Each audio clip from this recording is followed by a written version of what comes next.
એટલે મનીષ એક વાત કહું શું વગે બસ શાંતિ બોલ બોલ. અરે હારું રીલ જોતો તો હારું એક રીલ આવ્યું ઇન્સ્ટાગ્રામમાં આપણો ખબર શ્રીલંકા વાળા ભાઈ તલવાર છે મને ખબર કઈ તલ આપલા ઝંડામાં હોય એવી તલવાર આવે ખબર ઝંડામાં હા તલવાર એક વાર્તા જોરદાર. જી અલ્યા દેખ હા એનો રાજા હતો બરોબર બરોબર. એ જેનો રાજા હતો ને હા. એ કણ 6000 છોકરીઓ હતી. હા એને સેનાપતિનો ઓર્ડર આલ્યો હા. કે તો બધી છોકરીઓને પકડતો હોય હા અને હું એક એને કહું કે આ 6000 છોકરીઓને કા કરવાનું નહીં મોય જે કરી લે એના જોડે હું પરણે બરોબર બરોબર. પછી સેનાપતિ 6000 છોકરીઓને લાવ્યો હા બરોબર.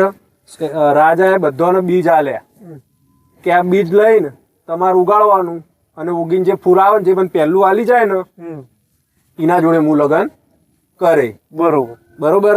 એટલે બધી છોકરીઓને બીજ આપી દીધા રાજાએ. બધી ઉગાડ જતી રહી. એમાં 5999 ઓમથી ઓમ ફરીને ફરી હા એક જણ પાછી આવી હા રાજા ભાઈ અને રાજાને કીધું હું કે તમે જે આ બધું બીજ આલ્યા પણ બીજ નતું એ તો બટન હતું. હા એટલે પેલી બધી ગોળી ફરતી રહી હા પણ હું આ બટન લઈને આવી હા બરોબર. એટલે રાજા કે તું તો હોશિયાર કહેવાય બરોબર. હ કે તું બટન લઈને આવી એટલે રાજા એના જોડે પરણી ગયો બરોબર પણ એક વાત કહું સાચી હા. આ તલવાર ચમ પકડી એ મને નહીં ખબર. તારી જે વાત કરી એ તો વાત ના કરી